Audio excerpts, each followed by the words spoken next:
Hello, I am Jingle. Today we are going to deal about Unit 2 Hazard, Risk and Vulnerability. നമ്മൾ ഇന്ന് നോക്കാൻ പോകുന്ന chapter disaster management എന്ന് പറഞ്ഞ സബ്ജക്റ്റിലെ second unit ആയ ഹസാർഡ്, റിസ്ക് ആൻഡ് വൾണറബിലിറ്റി എന്ന് പറഞ്ഞ ചാപ്റ്റർ ആണ്. അപ്പോൾ നമുക്കറിയാലേ എന്താണ് ഹസാർഡ്, എന്താണ് റിസ്ക്. നമ്മൾ കോമൺലി ടോക്ക് ചെയ്യുന്ന കുറച്ച് കാര്യങ്ങളാണ് ഇതിൽ പറയുന്നത്. അതിന് കുറച്ച് ഡെഫിനിഷൻസും അതിൻ്റെ കുറച്ച് ആസ്പെക്ട്സും ഒക്കെയാണ് നമ്മൾ ഈ ഒരു ചാപ്റ്ററിൽ നോക്കുന്നത്. അപ്പോൾ ഫസ്റ്റ് നമുക്ക് പഠിക്കാനുള്ളത് എന്താണ് ഹസാർഡ് എന്നുള്ളതാണ്. ഹസാർഡ് എന്ന് പറഞ്ഞാൽ എന്താണ്? ഒരു ഡിസാസ്റ്റർ ഉണ്ടാകുന്നത് ഹസാർഡും റിസ്ക്കും വൾണറബിലിറ്റിയും കൂടി ചേരുമ്പോഴാണ് ഒരു ഡിസാസ്റ്റർ, എന്തെങ്കിലും ഒരു ഡിസാസ്റ്റർ ഉണ്ടാകുന്നത്. അപ്പോൾ ഹസാർഡ്, റിസ്ക് ആൻഡ് വൾണറബിലിറ്റിയുടെ ഒരു കോമ്പിനേഷൻ ആയിട്ടാണ് ഒരു ഡിസാസ്റ്റർ ഒക്കർ ചെയ്യുന്നതാണ് ഈ ഒരു ഭാഗത്ത് ഫസ്റ്റ് പറയുന്നത്. നമ്മൾ ഹസാർഡിന് ഒരു ഡെഫിനിഷൻ ഇതിൽ പറയുന്നുണ്ട്. Extreme geophysical events, biological process and major technological accidents that pose unexpected threat to human life and cause damage to goods and environment is called hazard. അതായത് ഏതെങ്കിലും ഒരു ഇൻസിഡൻറ്റ് നമ്മുടെ ഹ്യൂമൻ ലൈഫിനോ അല്ലെങ്കിൽ നമ്മുടെ പ്രകൃതിക്കോ എന്തെങ്കിലും തരത്തിലുള്ള ഡാമേജസ് ഉണ്ടാക്കുന്ന ഒരു കാര്യത്തെയാണ് ഹസാർഡ് എന്ന് പറയുന്നത്. നമ്മുടെ ലൈഫോ അല്ലെങ്കിൽ ആനിമൽസ്, എൻവിയോൺമെന്റ്, അങ്ങനെ ഏതൊരു കാര്യത്തെയും ഒരു ത്രെട്ട് ഉണ്ടാക്കുന്നത്, ഒരു ബുദ്ധിമുട്ട്, ഒരു സ്ട്രഗിൾ ഉണ്ടാക്കുന്നതിനെയാണ് നമ്മൾ ഹസാർഡ് എന്ന് പറയുന്നത്. അപ്പോൾ എന്താണ് ഹസാർഡ്? നാച്ചുറൽ അല്ലെങ്കിൽ മാൻമെയ്ഡ് ആയിട്ടുള്ള ഒരു വിധത്തിൽ നമുക്കുണ്ടാകുന്ന ഒരു ത്രെട്ടാണ് ഹസാർഡ് എന്ന് പറയുന്നത്. അത് ചിലപ്പോൾ ഫ്ലഡ് ആകാം, എർത്ത് ക്വേക്ക് ആകാം, അല്ലെങ്കിൽ സുനാമി, ഗ്യാസ് ബ്ലാസ്റ്റ്, അങ്ങനെ എന്തെങ്കിലും ഒരു ഡിസാസ്റ്ററിനെയാണ് നമ്മൾ ഹസാർഡായിട്ട് പറയുന്നത്. നെക്സ്റ്റ് നമുക്ക് നോക്കാൻ പോകുന്നത് എന്താണ് വൾണറബിലിറ്റി എന്നുള്ളതാണ്. അപ്പോൾ വൾണറബിലിറ്റി എന്ന് പറഞ്ഞു കഴിഞ്ഞാൽ ഇറ്റ്സ് ആൻ ഇൻഅപ്രോപ്രിയേറ്റ് കണ്ടീഷൻ, അതായത് നമുക്ക് ബുദ്ധിമുട്ട് സൃഷ്ടിക്കുന്നതും അല്ലെങ്കിൽ നമുക്കൊരു ശാശ്വതമല്ലാത്തതുമായിട്ടുള്ള ഒരു കണ്ടീഷനെയാണ് നമ്മൾ വൾണറബിലിറ്റി എന്ന് പറയുന്നത്. Inappropriate condition. അപ്പോൾ നമുക്കൊരു എക്സാമ്പിൾ പറയുകയാണെങ്കിൽ, വൾണറബിലിറ്റിക്ക് ഒരു എക്സാമ്പിൾ പറയുകയാണെങ്കിൽ, ഇപ്പോൾ ഒരു ഫ്ലഡ് ഉണ്ടായി. അപ്പോൾ ആ ഫ്ലഡ് ഉണ്ടായ സമയത്ത് ഒരു ഫ്ലാറ്റിൽ അല്ലെങ്കിൽ ഒരു അപ്പാർട്ട്മെന്റിൽ താമസിക്കുന്ന ആൾക്കാർക്കാണോ കൂടുതൽ എഫക്റ്റ് ചെയ്യുക, അതേ സെയിം ടൈം സ്ലം ഏരിയയിൽ താമസിക്കുന്നവർക്കാണോ ഫ്ലഡ് ഏറ്റവും കൂടുതൽ എഫക്റ്റ് ചെയ്യുന്നത്? നമുക്കറിയാം, ഈ അപ്പാർട്ട്മെന്റിൽ അല്ലെങ്കിൽ ഫ്ലാറ്റിലൊക്കെ ഇൻഫ്രാസ്ട്രക്ചേഴ്സ് നല്ലതായിട്ടുള്ള രീതിയിൽ ഉണ്ടാകും. പക്ഷെ സ്ലം ഏരിയയിലെ ഇൻഫ്രാസ്ട്രക്ചറും അതുപോലെ തന്നെ അങ്ങനെ എക്യുപ്മെന്റ്സും കാര്യങ്ങളൊക്കെ കുറവായിരിക്കും. അപ്പൊ ഏറ്റവും കൂടുതൽ ഇപ്പോൾ ഒരു ഫ്ലഡ് വന്നു കഴിഞ്ഞാൽ ഏറ്റവും കൂടുതൽ അത് എഫക്റ്റ് ചെയ്യുക സ്ലം ഏരിയയിലുള്ള ആൾക്കാർക്കാണ് ഏറ്റവും കൂടുതൽ അത് എഫക്റ്റ് ചെയ്യുക, അല്ലെ? അപ്പാർട്ട്മെന്റിലുള്ളവർക്ക് ഓൾറെഡി അവർ കുറച്ച് ഹൈറ്റിലാണ് താമസിക്കുന്നത്, അപ്പൊ ഫ്ലഡ് അവർക്ക് അത്രയും എഫക്റ്റ് ആവില്ല. പിന്നെ നല്ല ഇൻഫ്രാസ്ട്രക്ചേഴ്സും അവിടെ ഉണ്ടാകും.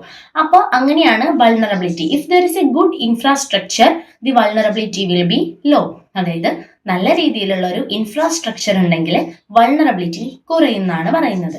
അപ്പൊ നമ്മൾ ഹസാർഡ് എന്താണ്, വൾണറബിലിറ്റി എന്താണെന്ന് നമ്മൾ പഠിച്ചു. ഹസാർഡ് എന്ന് പറയുന്നത് നമ്മുടെ ഹ്യൂമൻ ലൈഫിനും എൻവിയോൺമെന്റിനും ത്രെട്ട് ഉണ്ടാക്കുന്ന ഏതെങ്കിലും ഒരു കാര്യത്തെയാണ് ഹസാർഡ് എന്ന് പറയുന്നത്. It's may be earthquake, flood or tsunami, anything. Vulnerability എന്താണെന്ന് നമ്മൾ പഠിച്ചു. എന്താണ് ഒരു ഇൻഅപ്രോപ്രിയേറ്റ് കണ്ടീഷൻ എന്നുള്ളതാണ് വൾണറബിലിറ്റി. ഇനി hazard plus vulnerability is equal to risk. നമ്മൾ ഇനി നോക്കാൻ പോകുന്നത് റിസ്ക് എന്താണെന്നാണ്. നമ്മുടെ യൂണിറ്റിന്റെ പേര് നമ്മൾ പറഞ്ഞു ഹസാർഡ്, റിസ്ക് ആൻഡ് വൾണറബിലിറ്റി. അപ്പൊ അതിൽ ഹസാർഡ് എന്താണെന്ന് നമ്മൾ മനസ്സിലാക്കി, വൾണറബിലിറ്റി എന്താണെന്ന് മനസ്സിലാക്കി. ഇനി നമ്മൾ നോക്കാൻ പോകുന്നത് റിസ്ക് എന്താണെന്നാണ്. നമ്മൾ കോമൺലി സംസാരിക്കുമ്പോൾ വരുന്നതാണ്. ഇപ്പൊ ഒരു ഫ്ലഡ് ഉണ്ടായി അല്ലെങ്കിൽ എന്തെങ്കിലും ഒരു ഡിസാസ്റ്റർ ഉണ്ടായി, അവിടെ കുറെ ആളുകൾ ഉണ്ടെങ്കിൽ അവിടെ നമുക്ക് അവരെ രക്ഷപ്പെടുത്താനും അല്ലെങ്കിൽ അവിടെ അവരുടെ കാര്യങ്ങൾ നോക്കാനൊക്കെ ആയിട്ട് റിസ്ക് കൂടും, അല്ലെ? അപ്പോൾ വൾണറബിലിറ്റി കുറവാണെങ്കിൽ റിസ്ക് കുറയും. അതായത് ഡാമേജും കാര്യങ്ങളൊക്കെ കുറവാണെങ്കിൽ നമുക്ക് അവിടെ റിസ്ക് കുറയും. ഇല്ല, വൾണറബിലിറ്റി കൂടുതലാണെങ്കിൽ at the same time risk will also very high, അതായത് റിസ്ക്കും കൂടും. ഇതാണ് വൾണറബിലിറ്റിയിൽ പറയുന്നത്. നമ്മൾ മാത്സ് ഇക്വേഷൻസ് ഒക്കെ പഠിക്കുന്ന പോലെ hazard plus vulnerability is equal to risk എന്ന് മനസ്സിലാക്കി വെച്ചാൽ മതി. ഇനി നമ്മൾ പഠിക്കാൻ പോകുന്നത് ഹസാർഡിനെ രണ്ടായിട്ട് ഡിവൈഡ് ചെയ്തിട്ടുണ്ട്. The hazard was divided into two. First one is direct hazard and second one is indirect hazard. Direct hazard, indirect hazard എന്നിങ്ങനെ രണ്ടായിട്ടാണ് ഹസാർഡ്സിനെ ഡിവൈഡ് ചെയ്തിരിക്കുന്നത്. അപ്പൊ അങ്ങനെ ഡിവൈഡ് ചെയ്തിരിക്കുമ്പോൾ ഫസ്റ്റ് വരുന്നതാണ് ഡയറക്റ്റ് ഹസാർഡ്. ഡയറക്റ്റ് ഹസാർഡിൽ വരുന്നതാണ് ഗ്രൗണ്ട് ഷേക്കിംഗ് ഓർ ഭൂമിക്കുലുക്കം എന്നൊക്കെ നമ്മൾ കേട്ടിട്ടില്ലേ, അതൊക്കെയാണ് ഡയറക്റ്റ് ഹസാർഡിൽ വരുന്നത്. പിന്നെ വരുന്നതാണ് ഫ്ലഡ്, സുനാമി. അപ്പോൾ ground shaking, tsunami, flood etcetera are included in the direct hazard. The next one is indirect Hazard.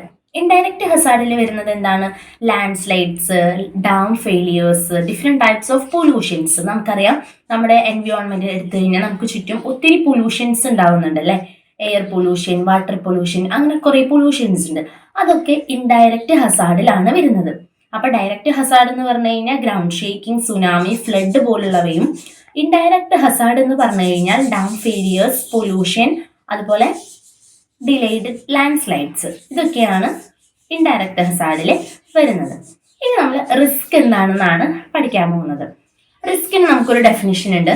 Risk contains a probability of harmful consequences or expected loss like death, injury, loss of property, loss of life, etcetera. അതായത് ഏതെങ്കിലും ഒരു disaster ഉണ്ടാകുമ്പോൾ നമുക്ക് നമ്മുടെ സ്വത്തും നമ്മുടെ ജീവനും നമ്മുടെ പ്രോപ്പർട്ടിയും ഒക്കെ നഷ്ടപ്പെടുന്ന ഒരു സിറ്റുവേഷൻ, ഒരു ഹാർംഫുൾ കോൺസിക്വൻസസ് ഉണ്ടാകുമ്പോൾ, അല്ലെങ്കിൽ ഒരു നെഗറ്റീവ് കോൺസിക്വൻസസോ അല്ലെങ്കിൽ ഡിസഡ്വാൻറ്റേജസോ ഉണ്ടാകുന്നതിനെയാണ് റിസ്ക് എന്ന് പറയുന്നത്. അതായത് ഹാർംഫുൾ കോൺസിക്വൻസസ് ഉണ്ടാകുന്നതിനെയാണ് റിസ്ക് എന്ന് പറയുന്നത്. അത് ചിലപ്പോൾ നമുക്ക് നമ്മുടെ ലൈഫ് വരെ നഷ്ടപ്പെടുന്ന ഒരു സിറ്റുവേഷൻസ് വരും ചില ഡിസാസ്റ്റേഴ്സ് ഉണ്ടാകുമ്പോൾ. അപ്പോൾ അതിനെയാണ് നമ്മൾ റിസ്ക് എന്ന് പറയുന്നത്. റിസ്ക് എന്ന് പറയുന്നത് ഒരു സിമ്പിൾ ടോപ്പിക്കാണ്. നമുക്കറിയാം, ഒരു ഡിസാസ്റ്റർ ഉണ്ടാകുമ്പോൾ അവിടുത്തെ ആൾക്കാരെ നമ്മൾ റിക്കവറി ചെയ്യുക, അവരെ അവിടുന്ന് സേവ് ചെയ്യുക, അങ്ങനെയൊക്കെ പറയുമ്പോൾ കുറച്ച് റിസ്ക് ഉള്ള കാര്യമാണ്. ഇപ്പോൾ ഫ്ലഡ് ഒക്കെ വരുന്ന സമയത്താണെങ്കിൽ അത്രയും സ്വിമ്മിങ്ങും കാര്യങ്ങളൊക്കെ അറിയുന്ന ഒരാൾക്കാരാണ് അവരെ രക്ഷപ്പെടുത്താനൊക്കെ ആയിട്ട് വരിക. അപ്പോൾ അത്രയും ആൾക്കാരെ കൊണ്ടുവരണം. അതുപോലെ അവിടെ പെട്ട് കിടക്കുന്ന എല്ലാവരെയും നമ്മൾ രക്ഷപ്പെടുത്തി സേഫ് ആയിട്ടൊരു സ്ഥലത്തേക്ക് എത്തിക്കുക എന്നുള്ളതും ഒരു വലിയ റിസ്ക് ഉള്ള ഒരു കാര്യമാണ്. അപ്പം നമ്മൾ പഠിച്ച പോലെ വൾണറബിലിറ്റി കുറയുകയാണെങ്കിൽ റിസ്ക്കും കുറയും. അതുപോലെ തന്നെ അതുകൊണ്ട് റിസ്ക് എന്ന് പറയുന്നത് നമുക്ക് അറിയാവുന്ന ഒരു കാര്യമാണ്.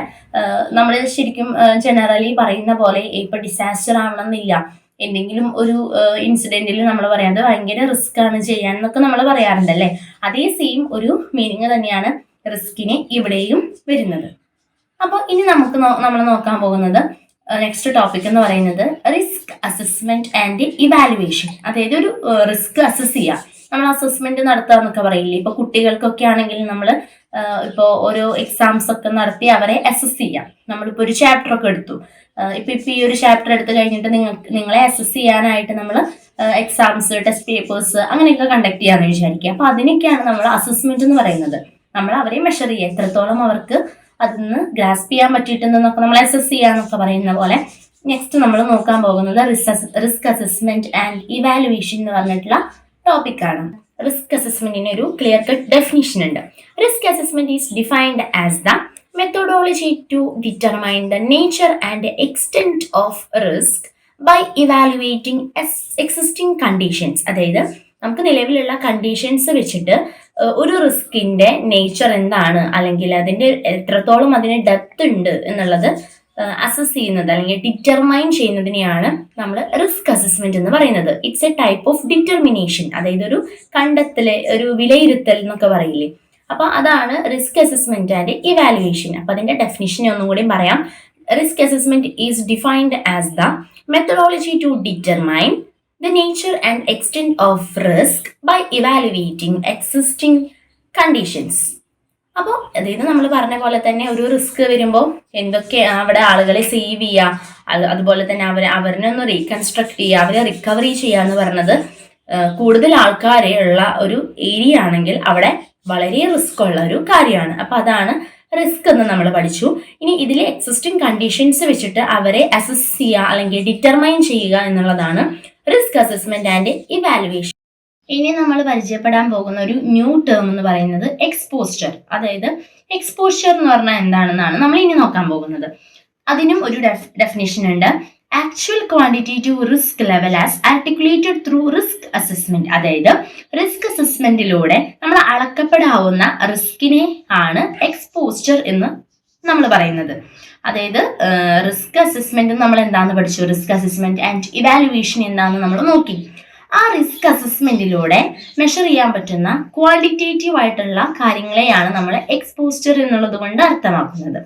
അപ്പോൾ ഇതിൽ ഏതൊരു എലിമെന്റ് വേണമെങ്കിലും ആവാം, അല്ലെങ്കിൽ ഇപ്പോൾ എന്താണ് ലൈഫ്, പ്രോപ്പർട്ടി, വെൽത്ത് എന്നിങ്ങനെ നമുക്ക് മെഷർ ചെയ്യാൻ പറ്റുന്ന കാര്യങ്ങൾ. ഇപ്പൊ ഒരു ഡിസാസ്റ്റർ ഉണ്ടായി കഴിഞ്ഞാൽ നമുക്ക് പറയാൻ പറ്റൂലേ ഇത്ര ആൾക്കാരാണ് മരിച്ചു പോയത്, അല്ലെങ്കിൽ അപ്പോൾ അതിൽ ശരിക്കും ഒരു ക്വാണ്ടിറ്റി ഉണ്ട്, ഇത്രയും എണ്ണം നമുക്ക് കറക്റ്റ് ആയിട്ട് പറയാൻ പറ്റും. അല്ലെങ്കിൽ ഇപ്പോൾ നമുക്ക് പ്രോപ്പർട്ടി പോയി ഇത്രയും സ്ഥലമാണ് പോയത് എന്നുള്ളത് നമുക്ക് കറക്റ്റ് ആയിട്ട് മെഷർ ചെയ്ത് പറയാൻ പറ്റും. അതുപോലെ തന്നെ വെൽത്ത് ഒക്കെ നഷ്ടപ്പെടുകയാണെങ്കിൽ ഇത്ര രൂപയുടെ നാശനഷ്ടം ഉണ്ടായി എന്നൊക്കെ നമ്മൾ പറയുമല്ലോ.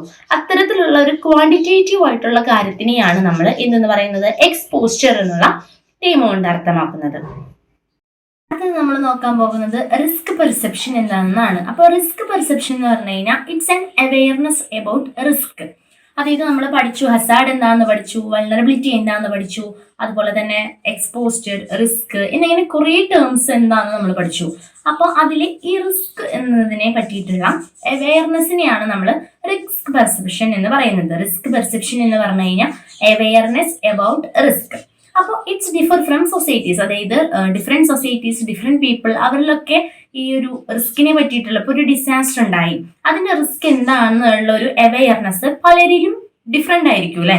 ഇപ്പോൾ ഒരു സ്ലം ഏരിയ അല്ലെങ്കിൽ ഒരു പുവർ പീപ്പിൾ താമസിക്കുന്ന ഒരു സ്ഥലത്താണെങ്കിൽ അവർക്ക് അതിനെപ്പറ്റി ചിലപ്പോൾ കൃത്യമായിട്ടുള്ള ഒരു അവെയർനെസ് ഉണ്ടാവില്ല. നേരെ മറിച്ച് കുറച്ച് എഡ്യൂക്കേറ്റഡ് ആയിട്ടുള്ള ആൾക്കാർ താമസിക്കുന്ന ഒരു സൊസൈറ്റി ഓർ കമ്മ്യൂണിറ്റി ആണെങ്കിൽ അവർക്ക് അതിനെ പറ്റിയിട്ട് ഒരു കൃത്യമായിട്ടുള്ള ഒരു അവെയർനെസ്, ഒരു അവബോധം ഉണ്ടാകും അല്ലേ. ഇപ്പൊ നമ്മൾ ലാൻഡ് സ്ലൈഡ്സ്, ഫ്ലഡ് ഒക്കെ വരുന്ന സമയത്ത് കണ്ടിട്ടുണ്ട് ആൾക്കാരെ സേഫ് ആയിട്ട് മറ്റൊരു സ്ഥലത്തേക്ക് പാർപ്പിക്കുമ്പോൾ അല്ലെങ്കിൽ ഒരു ഫ്ലഡിന്റെ ഒരു മുന്നറിയിപ്പ് കൊടുത്തു കഴിഞ്ഞാൽ അവിടെയുള്ള ജനങ്ങളെ മാറ്റി താമസിപ്പിക്കുന്ന സമയത്ത് ചിലർ അവിടുന്ന് മൈഗ്രേറ്റ് ചെയ്യാനായിട്ട് വില്ലിങ് ആവില്ല, സമ്മതിക്കില്ല. അതെന്ന് പറഞ്ഞാൽ അവരിൽ കൃത്യമായിട്ടുള്ള ഒരു അവയർനെസ് ഇല്ലാത്തത് കൊണ്ടും ഒക്കെയാണ് അവരങ്ങനെയൊക്കെ പറയുന്നത്. അപ്പൊ അതിനെയാണ് നമ്മൾ റിസ്ക് പെർസെപ്ഷൻ എന്നുള്ളത് കൊണ്ട് ഉദ്ദേശിക്കുന്നത്. അതായത് അവയർനെസ് ഓഫ് റിസ്ക്, അതായത് it's different from societies. Awareness among people regarding disaster mitigation is very low. അതായത് പുവർ കമ്മ്യൂണിറ്റിയിലാണെങ്കിൽ ഡിസാസ്റ്റർ മിറ്റിഗേഷനെ പറ്റിയിട്ടുള്ള ഒരു അവയർനെസ് വളരെ ലോ ആയിരിക്കും. കാരണം അവർ എഡ്യൂക്കേറ്റഡ് അല്ല, അല്ലെങ്കിൽ മോഡേൺ ടെക്നോളജീസ്, ഇപ്പോൾ ഫോണിലൊക്കെ നമ്മൾ ഒത്തിരി വീഡിയോസ് കാണുമല്ലേ ഫ്ലഡ് വരുന്നതിന് മുന്നേ ചെയ്യേണ്ട കാര്യങ്ങൾ. അപ്പോൾ ഒരു പുവർ ഏരിയയിൽ താമസിക്കുന്നവർക്ക് ചിലപ്പോൾ അത്തരത്തിലുള്ള ഒരു മെസ്സേജസോ ഇൻഫോർമേഷൻസോ ഒക്കെ കാണാനും അതറിയാനുള്ള ഒരു സാഹചര്യം ഉണ്ടായിരിക്കാത്തതുകൊണ്ട് അവർക്ക് അതിനെപ്പറ്റി ഒരു കൃത്യമായിട്ടുള്ള അവെയർനെസ് ഉണ്ടാവില്ല. റിസ്കുകളെ പറ്റിയിട്ടുള്ള ഒരു അവെയർനെസ്സിനെയാണ് റിസ്ക് പെർസെപ്ഷൻ എന്നുള്ളത് കൊണ്ട് പറയുന്നത്. നെക്സ്റ്റ് നമ്മൾ നോക്കാൻ പോകുന്നത് റിസ്ക് ഐഡന്റിഫിക്കേഷൻ എന്താണ്. അതായത് നമുക്കറിയാം അല്ലെ, അപകട സാധ്യത കണ്ടെത്തി അവയെ വിലയിരുത്തുക എന്നുള്ളതാണ് റിസ്ക് ഐഡന്റിഫിക്കേഷൻ എന്ന് ഉദ്ദേശിക്കുന്നത്. ഇപ്പോൾ ഒരു ഡിസാസ്റ്റർ ഉണ്ടാകുന്ന സമയത്ത് എന്തൊക്കെയാണ് അവിടെ വരാൻ, അതായത് അപകടങ്ങൾ വരാനുള്ള സാധ്യതകൾ എന്തൊക്കെയാണെന്നുള്ളത് നമ്മൾ കണ്ടെത്തൂ അല്ലെ. ഇപ്പൊ ഒരു ലാൻഡ് സ്ലൈഡ് ഒക്കെ വരുമ്പോൾ പാറയുടെ ആ ഒരു കുന്നിന്റെ ഒക്കെ താഴെയുള്ള വീട്ടിലുള്ള ആളുകളെയൊക്കെ നമ്മൾ വേറൊരു സ്ഥലത്തേക്ക് സേഫ് ആയിട്ട് നമ്മൾ മാറ്റുന്നത് എന്തുകൊണ്ടാണ്? അവിടെ ഒരു ഡിസാസ്റ്റർ വന്നാൽ അവിടെ ആൾക്കാരെ സേവ് ചെയ്യാനായിട്ട് റിസ്ക് ആവും എന്നുള്ളത് നമ്മൾ മുൻകൂട്ടി ആ അപകട സാധ്യത കണ്ടെത്തുന്നതിനെയാണ് റിസ്ക് ഐഡന്റിഫിക്കേഷൻ എന്നുള്ളത് കൊണ്ട് പറയുന്നത്.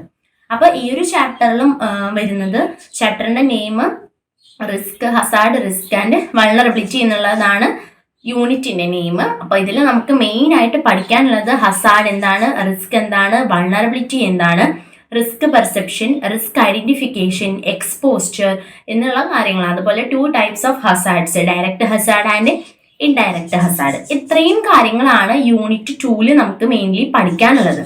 അപ്പൊ അത് ഹസാർഡ് എന്താന്ന് പഠിക്കാം, അതിന്റെ ഡെഫിനിഷൻ പഠിക്കാം. Hazard was divided into 2, direct hazard and indirect Hazard.